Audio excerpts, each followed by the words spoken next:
आप सभी को नमस्कार। दोस्तों, हम सबको हमारे को एक नया जीवन दान देने वाली, हमारी जिंदगी में एक नया भाग्य तैयार करने वाली स्लीपर्स वेलनेस जैसी महान कंपनी,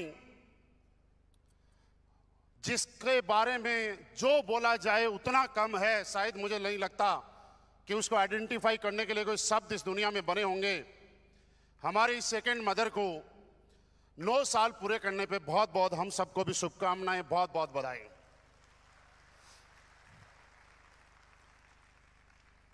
ये सच है कि एक वो माँ है जिसने हमें हिंदुस्तान दिखाया और एक वो माँ है जिसने हमें थाईलैंड दिखाया।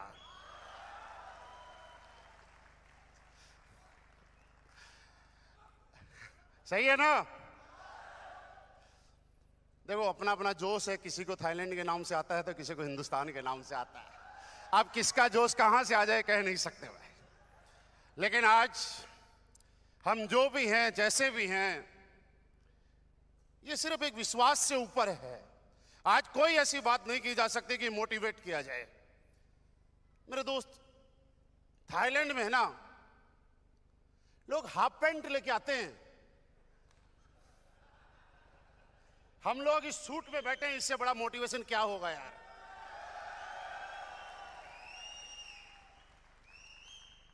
थाईलैंड में लोग एक छोटा सा बैग लेके आते हैं, पिट्ठू बैग। आप सबके बैग में 15 किलो वेट था। इससे बड़ा मोटिवेशन क्या होगा यार। जब शुरुआत में हम लोगों ने शुरुआत की थी, हमारे वेन्यू पे 2000 लोग आ जाते हैं तो बहुत बड़ा कीर्तिमान हो जाता था। बड़े सेमिनार में, बड़े फंक्शन में। आज 7 समुद्र पार थाईलैंड की धरती पे 2000 लोग नहीं, 2000 ऐसे लोग जिनको SAWPL ने कामयाब बनाया है, वो इस महफिल का आनंद ले रहे हैं। और क्या मोटिवेशन चाहिए यार। हम सबको आज मैं बताऊं कि कोई शब्द नहीं है। जितना धन्यवाद करें, बस सोच सकते हैं हमारे वो भाग्य विधाता, वो हमारी किस्मत लिखने वाले। पता नहीं ऊपर वाले ने हमारी किस्मत में क्या लिखा था, मुझे नहीं मालूम। लेकिन एक ऐसे इंसान इस धरती पे आए और उन्होंने हम सबकी किस्मत इतनी शानदार लिखी कि आज हम सबकी बल्ले बल्ले हो गई साहब। और उनको मैं बताऊं कि जितना ज़्यादा जो धन्यवाद दे सकते हैं हम दिल से दें, और आप भी दें संजीव सर के लिए, जो हम सबकी ज़िंदगी में एक भगवान के रूप में आए। मैं चाहूँगा कि दिल से जरूर ताली उनके लिए बजाएं। पर्सनली मेरी जिंदगी में बड़ा रोल है सर। क्या से क्या बना दिया आपने। अरे कभी नहीं सोचा था। क्या बोले, अब तो नहीं सोच रहे बोले क्या और क्या नहीं हो। मैं जब सुबह आया था, मैं रामवीर सर और शिव कुमार सर बाहर देख रहे थे। हमारे अविनाश जी कहाँ दिखाई नहीं दे रहे थे। मैं बात कर रहा था, मैंने कहा अविनाश जी ने तो पूरा थाईलैंड खरीद लिया आज। आपने देखा बाहर जैसे आ रहे थे तो बसें तकरीबन 200-300 बसें खड़ी और बड़ी बड़ी डबल डेकर वाली। हिंदुस्तान में तो ऐसी बसें देखने को नहीं मिलती। पूरे थाईलैंड खरीद के खड़ा कर दिया यहां पे। हमने सुना था, किताबों में पढ़ा करते थे कि अंग्रेजों ने हिंदुस्तान के ऊपर कुछ समय के लिए राज किया। आज साला यहां गुलाम बना के रख रखा है इनको। इससे बड़ा मोटिवेशन क्या चाहिए यार। आज से पहले हमारे देश के प्रधानमंत्री जितने हुए, उन्होंने शायद उनसे बदला लिया या नहीं लिया, लेकिन संजीव सर ने और हमें इस लायक बना दिया कि लो बदला इनसे। अब इनको कुछ भी बोल दो, कोई फर्क पड़ने वाला नहीं, क्योंकि हमारी लैंग्वेज इनको समझ में नहीं आती, इनकी हमारी नहीं आती। तो इसलिए कोई दिक्कत नहीं है। आज हिंदुस्तान से बहुत सारे लोग इस प्रोग्राम को लाइव देख रहे हैं, आने वाले समय में देखेंगे। हम सबके लिए एक बड़ा इतिहास बन गया। और ये हमारे लिए नहीं, ये डायरेक्ट सेलिंग का एक इतिहास बन गया कि वाह, कोई कंपनी क्या से क्या कर गई।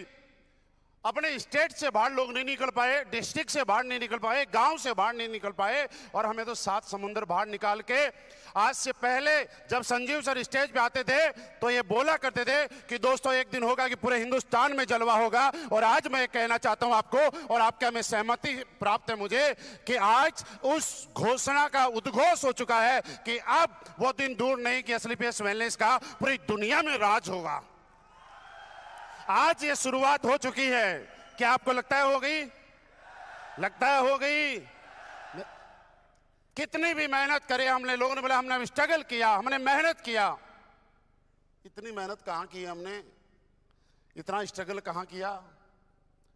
थाईलैंड में मंच मिल गया, इससे ज्यादा इसके सामने सारे स्ट्रगल, सारी मेहनत, सब कुछ खत्म हो गया। आज अगर धन्यवाद दें तो हमारी कंपनी के डायरेक्टर साहब, फाइनेंस डायरेक्टर, जिन्होंने हमारे अकाउंट में आज तक हमने देखे थे, जिसके बाद जियो का फोन है तो जियो का मैसेज आता है, ये प्लान आ गया, ये ले लो। एयरटेल का फोन है तो एयरटेल का मैसेज आता है। लेकिन जैसे ही शुक्रवार होता है, मामचंद सर एक मैसेज भेजते हैं, वो बड़ा सुकून देता है। हम सबको 7 दिन में याद दिलाते हैं, किसी को एचडीएफसी के माध्यम से, किसी को एसबीआई के माध्यम से, किसी को आईसीआईसी के माध्यम से, किसी को पीएनबी के, कि बेटा खुल के खेल दुनिया के अंदर। मैं बैठा हूं ना पीछे पैरे को पैसे भेजने के लिए, और हम लोग खुल के चल देते हैं। क्या चाहिए और मोटिवेशन? इससे ज्यादा क्या मैसेज हम लोगों को चाहिए? आज पूरा हिंदुस्तान को मजबूर कर दिया संजीव सर ने कि वास्तव में डायरेक्ट सेलिंग करके हिंदुस्तान में नहीं, दुनिया के कोने कोने के अंदर एक नई इतिहास बनाया जा सकता है, एक नया परचम लहराया जा सकता है। और वो सिर्फ एडब्ल्यूपीएल फाइटर ही करके दिखा सकते हैं, क्योंकि उनके पास संजीव सर और एसलीपीएस वेलनेस है। आज ये बताने की जरूरत नहीं है क्या कमाया क्या नहीं कमाया, ये कमाई तो है। ये इससे बड़ी कमाई क्या चाहिए यार? कहां खड़े हम? और ये छोटी कमाई लगे और हम बोलते हैं हिंदुस्तान में डायरेक्ट सेलिंग में सबसे ज्यादा अचीवमेंट अगर किसी ने लिया है तो वह एसलीपीएस वेलनेस के फाइटर हैं साहब। अभी ताली कम क्यों बजी कि मेरी बात में कंफ्यूजन था, आप समझे नहीं। बताइए कौन सी कंपनी के इतने सारे लोगों ने आके इस स्टेज पे बोला है? कौन सी कंपनी में कितने 20, 30, 25 सालों में, 27 सालों में ऐसे ऐसे इतिहास बनाए हैं और यहां सारे लोगों ने बोला है? बताओ किसी ने बोला है तो? गूगल निकालो, यूट्यूब निकालो, कोई नहीं मिलेगा। सिर्फ पहली बार हम ही निकलेंगे, रिकॉर्ड हमने बनाया है, अगली बार हम अपना रिकॉर्ड खुद ही तोड़ लेंगे। इसके पीछे वजह क्या है कि मेरे दोस्त, दुनिया में हर आदमी कामयाब होना चाहता है। पहले चाहिए उसको एक प्लेटफॉर्म। हम लोग किस्मत वाले हैं कि प्लेटफॉर्म मिल गया। उसके बाद चाहिए एक ऐसा इंसान जो हमें विजन दे सके, जो रोड मैप तैयार कर सके, जो मार्गदर्शन कर सके, जो हमें बता सके कि बेटा तू कहां गलती कर रहा है और अब तुझे क्या करना चाहिए। ऐसा विजन, ऐसा मार्गदर्शन सिर्फ एसलीपीएस वेलनेस वालों को ही प्राप्त है, बाकी किसी को प्राप्त नहीं है। ऐसा इससे बड़ा अचीवमेंट क्या होगा? मुझे याद है जब हम लोगों ने शुरुआत की थी, हम तरसा करते थे कभी कोई एमरल्ड बन जाए और फेसबुक पे किसी का पोस्ट डालें, congratulation our new emerald leader. अब तो मैं सच बताऊं, जब तक हम पोस्ट बनवाने की सोचते हैं कि एक डायमंड बन गया, तब तक कोई दूसरे का स्टेपेंडेंसी का व्हाट्सएप करता है, गुरुजी मैं भी बन गया। तो फिर क्या है ना, मैं रुक जाता हूं। मैं सोचता हूं 5-7 हो जाते हैं तब डालेंगे। अब जैसे ही 7-8 हुए और डालने का मन किया, तब तक 2-3 का और आ जाता है। अब तक तो वो बन रहे थे जिनसे हम मिले थे, जिनका चेहरा जानते थे, अब तो वो भी बनने लगे जिनसे आज तक हम मिले नहीं, पहली बार डायमंड बन के मैसेज कर रहे हैं, सर मैं भी बन गया। क्या चाहिए दोस्त? कितने सारे करोड़पति, कितने सारे कामयाब लोग, लेकिन इसके पीछे एक ही चीज रही। और मैं आज आपके सामने बताऊं कि मैं अपने आप को बड़ा गौरवान्वित महसूस करता हूं कि इस प्लेटफॉर्म को, और आप सबको भी बताना चाहता हूं, इस प्लेटफॉर्म को मेरी जिंदगी में अगर आया तो ऊपर वाले के आशीर्वाद से। क्योंकि जिसके ऊपर ऊपर वाले का आशीर्वाद नहीं होता है ना, उसके ऊपर उसको प्लेटफॉर्म कभी नहीं मिल पाता है। कैसे मिला? शायद हैं 2-3 मिनट बताऊं। जब AWPL में शुरुआत की थी उससे पहले से मैं संजीव सर को कभी नहीं जानता था, ये वास्तव बात है। देखिए भगवान संयोग कैसे बनाता है। मैं जयपुर गया हुआ था, पास्ट में हम अलग अलग थे। मैं सिर्फ ये जानता था कि जहां पे हम लोग काम कर रहे थे तो सर के पास व्हाइट कलर की एक क्रूज कार हुआ करती थी, शेवरलेट के क्रूज, जो अब बंद हो गई। आई थिंक PB35 उसमें नंबर था, पठानकोट का। मेरे पास भी क्रूज हुआ करती थी, उसमें UK07 था, वो भी शेवरलेट की क्रूज ही थी। भगवान देखिए कैसे संयोग मिलाता है, क्यों क्रूज आई मुझे नहीं मालूम। हम लोग प्लान फॉलोअप करने जयपुर गए, और जब जयपुर गए तो मेरे साथ में एक मेरे साथी और थे, और कोई एक रास्ता था, शायद दिलीप सर कहाँ का होगा मुझे नहीं मालूम, कौन सी रोड, कालवाड़ रोड कोई जगह है, और एक डिवाइडर रोड पे हम दो लोग क्रूज लेके इधर से आ रहे। सामने खड़ी एक क्रूज मुझे दिखाई दी, उसके ऊपर लिखा हुआ था आर्मी, और मैंने देखा यार आर्मी लिखा हुआ है, PB35, तो ये संजीव सर कोई है, उनकी गाड़ी है, कोई है उनकी गाड़ी है। संयोग देखिए कैसे बनता है। मैं आगे चला गया, 200 मीटर जाने के बाद में मन में आया जब दिख ही गई तो मिल ही लेते हैं। पता नहीं क्यों मैंने यू टर्न लिया। मैं यू टर्न लिया, गाड़ी के आगे गाड़ी खड़ी की, गाड़ी के आगे गाड़ी खड़ी करके मैं ड्राइवर साइड से उठा। जैसे ही मैं उतर के उस गाड़ी की तरफ आता हूं तो सर साइड वहां फाटिक खोलते हैं, बाहर निकलते हैं और मेरे तरफ हाथ बढ़ाते हुए बोलते हैं, महिपाल ये पहली मुलाकात थी। सही बोल रहा हूं सर, ये पहली मुलाकात थी, लेकिन उस टाइम असली फेस वेलनेस नहीं थी। मुलाकात थी लेकिन असली फेस वेलनेस नहीं थी। चलिए सर ने बोला कुछ करेंगे, और जब भी मन में आएगा तब करेंगे। मैं फिर बताता हूं कि संयोग कैसे बनता है। कुछ समय के बाद मैं उस टाइम मेरठ में रहा करता था, और एक दिन मैं फिर जयपुर जा रहा हूं। तो जब जयपुर जा रहा हूं तो मोदी नगर के अंदर मैंने शाम को 6-7 बजे कौन गाड़ी धुलाता है यार, सुबह सुबह सारे गाड़ी धुलाते हैं। अब वो गाड़ी बारिश की वजह से इतनी ज्यादा गंदी हो गई कि मैंने सोचा यार चलती हुई है ना, इतनी महंगी गाड़ी है, 20 लाख रुपए की, चलती हुई गंदी लग रही है, तो ऐसा करते किसी सर्विस सेंटर पे थोड़ा प्रेशर मरवा लेते, धुला लेते। अब जैसे ही मैंने धुलाना शुरू की, 20 मिनट का टाइम लगा, मैं फेसबुक चलाने लग गया। अब फेसबुक जैसे ही चलाने लगा, सर ने कुछ प्रोडक्ट डाले हुए। अब अचानक दूसरी बार मैंने फोन पे, पहली बार बात हुई उस दिन, पहले बाई फेस और फोन पे पहली बार। मैंने कहा सर कोई कंपनी वंपनी खोल ली क्या? बोले हाँ, आप कहाँ जा रहे हो? मैंने कहा भाई जयपुर जा रहा हूं। तो बोला एक काम करना, दिल्ली आते हो तो मिल के जाना। चलिए हम दो लोग थे, दिल्ली आए।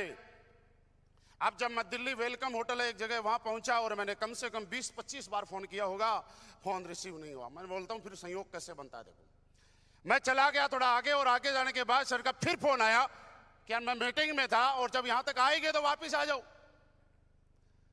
जब मैं वापिस आया, आई थिंक कितने दिन बाद की बात है मुझे नहीं मालूम, लेकिन जब वापिस आया तो वापिस आने के बाद वो पहला दिन था कि हम लोगों ने साथ में खाना खाया द्वारका में। आज भी मुझे याद है, अपनी रसोई नाम से एक छोटा सा रेस्टोरेंट है, छोटा सा, उसके बाहर हम लोगों ने खाना खाया, कुछ प्रोडक्ट दिए। बिजनेस की कोई बात नहीं, सर ने बोला ये प्रोडक्ट ले जाओ, आपका नाम मुझे पता है ही, मैं ID लगा ही दूंगा, और कभी अगर मन करे तो साथ काम करेंगे, नहीं तो दोस्ती बरकरार। हम जयपुर चले गए, सारी चीजें हो गई। फिर अचानक कुछ समय के बाद, तकरीबन 1 साल या 9-10 महीने हुए होंगे, 9-10 महीने हुए होंगे, हमारी फिर एक बार मुलाकात हुई, और मैंने बोला सर क्या करें? मैंने कहा ऐसा करते हैं, नवरात्र आ रहे हैं, तो नवरात्रों में माता रानी का आशीर्वाद लेके शुरुआत करते हैं। आप जब नवरात्रों में लेने के, ये बात मैं क्यों बता रहा हूं, इसका मैसेज दूंगा मैं आपको। जब नवरात्रों में मैंने क्या किया, मैं जम्मू जा रहा था मदन साहब के पास, थर्सडे का दिन था। मेरे घर से, थोड़ा ध्यान से समझना इस बात को, मैं मेरे घर से बैग पैक करके निकलता हूं। मेरठ रेलवे स्टेशन से मेरी ट्रेन थी 5-5:30 बजे। रेलवे स्टेशन से विकास जी कोई ट्रेन चलती है जो जम्मू जाती है, झेलम या वैसा कुछ नाम होगा, शालीमार, बिल्कुल। मैं 5-5:30 बजे घर से निकलता हूं, और संयोग देखिए फिर मेरठ में मेरा घर से ही निकलता हूं, और घर से निकलने के बाद मेरठ में ही होटल बुक कर लिया। समझ में आ रहा है किसी पे? घर की तरफ से मैं चला गया जम्मू। सर उस दिन रोहतक में थे और मुझे याद है सर 27 एसपी उसी दिन लॉन्च हुआ था। वो दिन था कि 27 एसपी लॉन्च हुआ था। हम लोग वही होटल था एक, और होटल बुक करके मैं होटल में अपना बैग लेके बैठा हूं। ट्रेन में जो रिजर्वेशन था वो चली गई जम्मू। रात को 3 बजे या 3:30 बजे जब सर वहां से आ रहे थे तो मोदी नगर के आसपास गाड़ी का छोटा सा एक्सीडेंट हो जाता है। वहां पे छोटा मोटा पुलिस केस होता है, तो 1-8 घंटा और लग जाता है। आए, मैंने कहा सर बताइए क्या प्लान है। अब हमें भी नींद आ रही, सर को भी नींद आ रही। अब ना मैं समझ पाया ना सर बता पाए क्यों नींद आ रही थी ना। वैसे प्लान तो समझ आया था। हम तो वो लेवल वाला जो हिसाब किताब था ना उतना ही जानते थे, कौन से लेवल पे कितना पैसा आता है और एक्स्ट्रा क्या है, बस इससे ज्यादा कुछ नहीं जानते थे। चलिए सुबह निकल गए। उसी दिन फाइनल किया। सर ने मुझे एक सवाल किया, सर शायद आज आपको याद होगा कि आपकी इतनी बड़ी टीम है, अगर लोग नहीं आए तो। मैंने कहा क्या फर्क पड़ता है, जब मुझे प्लान देना नहीं आता था, जब मुझे फॉलोअप करना नहीं आता था, जब मेरे पास कार नहीं थी, जब मैं पार्ट टाइम था, तब मेरा नेटवर्क बन गया। आज मेरे पास 20 लाख की कार है। आज मुझे प्लान देना आता है, आज मुझे फॉलोअप करना आता है। आज मैं पार्ट टाइम नहीं, मैं फुल टाइम हूं। अगर कोई भी नहीं आए तो दोबारा से एक साम्राज्य खड़ा करके दिखा सकते हैं। मैंने ये बात क्यों बोली, मैं आपको समझाना चाहता हूं क्यों बोली। मैं ये बात ये कहना चाहता हूं कि एक लेवल पे आने के बाद अगर किसी लीडर को लगता है कि बिजनेस मुश्किल है, एमराल्ड बन गया, टोपाज बन गया, रूबी स्टार बन गया, सफायर बन गया, कई लोगों की मुलाकात होती है, बोलते हैं सर बिजनेस डाउन हो गया, कम हो गया, क्या करें। मैं कहता हूं कि जब आप स्लीपियस वेलनेस में आए थे उस दिन आप इम्यूनोडॉग नहीं जानते थे। जब आप स्लीपियस वेलनेस में आए थे तब ना लेवल जानते थे ना कुछ और जानते थे। जब हम स्लीपियस वेलनेस में आए थे तब कुछ नहीं जानते थे। उसके बाद जब हम एमराल्ड बन सकते हैं तो दोबारा से स्टार्ट करके डायमंड भी बन सकते हैं और दोबारा स्टार्ट करके ब्रांड एम्बेसडर भी बन सकते हैं, क्योंकि अब हम सीख चुके हैं। इस बात का मेरा बताने का मकसद ये था दोस्त। मेरे दोस्त, मैं आज आपके सामने हूं तो सिर्फ इसलिए कि मैंने पहले दिन से लेकर आज तक सिर्फ एक चीज पे ध्यान दिया है कि काम करते चलो, काम करते चलो। हर दिन अपने आप को फ्रेशर समझते हुए काम करते चलिएगा। आपको हर दिन इनकम आती रहेगी, आपको इनकम आती रहेगी। और आज पूरे हिंदुस्तान में स्लीपियस वेलनेस में किसी को नहीं बताना की जरूरत कि महीने में कितना कमाता हूं, किसी को नहीं बताने की जरूरत कि कितना पैसा कमाया, किसी को बताने की जरूरत नहीं कि हमने कौन कौन सी गाड़ियां ली। ये बताने की जरूरत किसी को नहीं है कि आज स्लीपियस वेलनेस ही वो कंपनी है जिन्होंने ऐसे ऐसे कीर्तिमान बनाए हैं।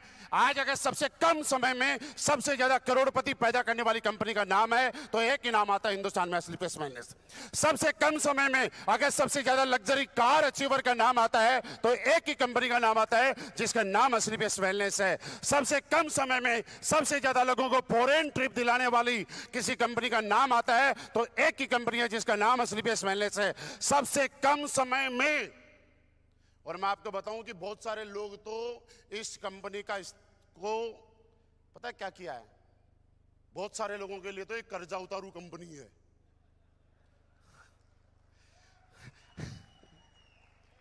समझ रहे हैं ना? बहुत सारे लोग अलग अलग जगह से कर्जा लेके आए थे। कोई 5 लाख का, कोई 7 लाख का, कोई 2 लाख का, कोई 3 लाख का, कोई 1 लाख का। अरे स्लीपियस वेलनेस कोई कंपनी थोड़ी है, ये तो वो कंपनी है जिसने गरीबी के दाग धो दिए और हमारा सबका कर्जा उतार दिया। ये कर्जा उतारू कंपनी है सबकी।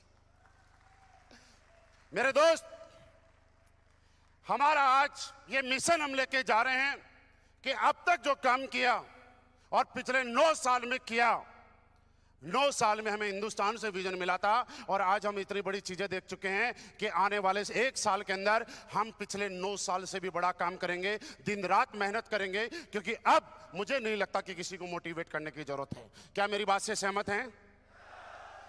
और जब भी मैंने बोला ना, कामयाब होने के लिए एक आदमी ऐसा होना चाहिए जो आपको प्रेरित कर सके। लोग ऐसा बोला करते थे कि 18 लेवल के बाद क्या होगा, 2 दिन पहले डायमंड मीटिंग थी, पता चल गया होगा क्या होगा? पता चल गया? किसी किसी को ऐसा लगता है क्या गारंटी है एसलीपीएस वेलनेस? मैं आपको बताता हूं क्या फ्यूचर है। बिंदास होके काम कीजिए, आपको टेंशन लेने की जरूरत नहीं है। आपसे ज्यादा टेंशन मुझे होनी चाहिए। बताऊं क्यों? महीने की किस्तें आपसे ज्यादा मेरी जाती हैं। महीने के खर्चे आपसे ज्यादा मेरे हैं। अरे जब मुझे टेंशन नहीं तो फिर आपको क्या टेंशन लेने की जरूरत है? क्योंकि मेरे पीछे से कान में आवाज आती है, खुल के खेलिए, मैं हूं ना, और वही आवाज मैं आपको ट्रांसफर कर रहा हूं। टेंशन नहीं लेना, कोई है पीछे जो हम सबको संभाल सकता है। तो दोस्त, आज अगेन हम सबको एसलीपीएस वेलनेस के 9वें जन्मदिन की बहुत बहुत शुभकामनाएं। और आज हम यहां से प्रण लेके जाएंगे कि अब और ज्यादा मेहनत करेंगे, और ज्यादा ताकत लगाएंगे, मेहनत करेंगे प्रेशर की तरह और अपना रोल निभाएंगे एक लीडर की तरह। हम सारे लोग यहां से जाने के बाद वो प्रोग्रेस करेंगे कि अब तक तो हिंदुस्तान ने देखा है, लेकिन आने वाले टाइम में पूरी दुनिया देखेगी कि यार एसलीपीएस वेलनेस वाले फाइटर हैं जो कुछ पता नहीं क्या खाते हैं। यार क्या खाते हैं? हमारे लोगों में जोश की यही तो प्रॉब्लम है। जब मैं उनसे पूछाऊं क्या खाते हैं तो लोग बोलते हैं थंडर ब्लास्ट। भाई थंडर ब्लास्ट खाने की चीज नहीं है, वो पीने की चीज है। खाते क्या है ये हमें नहीं मालूम, लेकिन हमें पता है कि यहाँ पे जो हम लोगों ने आज तक किया पूरे हिंदुस्तान के लिए हम एग्जाम्पल बने। हम लोगों ने बड़े बड़े अचीवमेंट लगे। आज हम मेरी तरफ से उस हर इंसान का बहुत बहुत धन्यवाद जिसने मुझे यहाँ तक पहुँचाया। आप सभी का बहुत बहुत धन्यवाद। एसलीपीएस वेलनेस का दिल की गहराइयों से बहुत बहुत धन्यवाद। मामचंद सर का, संजीव सर का बहुत बहुत धन्यवाद। मुझे याद है पुराने ऑफिस के अंदर सुबह 4 बजे, 3:30 बजे, सुबह 5 बजे तक मैंने आईडी ग्रीन कराई है। और मैं क्या बताऊं, एक कंपनी ओनर, एक कंपनी डायरेक्टर जिनके पास इतनी बड़ी कंपनी है, मेरे जैसे एक छोटे से इंसान को सुबह 5 बजे टाइम दे रहे हैं। इससे बड़ा मेरे लिए क्या हो सकता है यार? ये मेरे लिए बड़ी बात है। आज हमें धन्यवाद। यहाँ पे पता नहीं हमारे अविनाश जी कहाँ गए। मैं तो बोल रहा हूँ कि भाई, हाँ, मेरा मन कर रहा है आपको यहाँ पे बुला के बुक्का देने। एक जोरदार ताली अविनाश जी के लिए। लाओ बुक्का लाओ। हम चाहते हैं कि अब तक तो थाईलैंड खरीदा है, तुम स्विट्जरलैंड भी खरीद लो।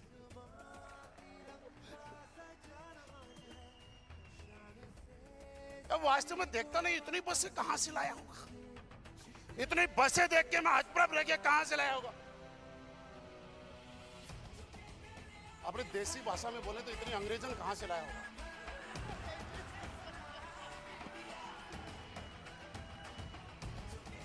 भाई मैं चाहता हूं सनी भी स्टेज पे आए, सनी को भी मेरा बुक्का देने का मन कर रहा है। मैंने आज तक छोटे छोटे बच्चों को खुदकते देखा है, पर इतना भारी भरकम आदमी रोबोट की तरह दौड़ता है पूरी कंपनी में कभी भी। बहुत बहुत धन्यवाद।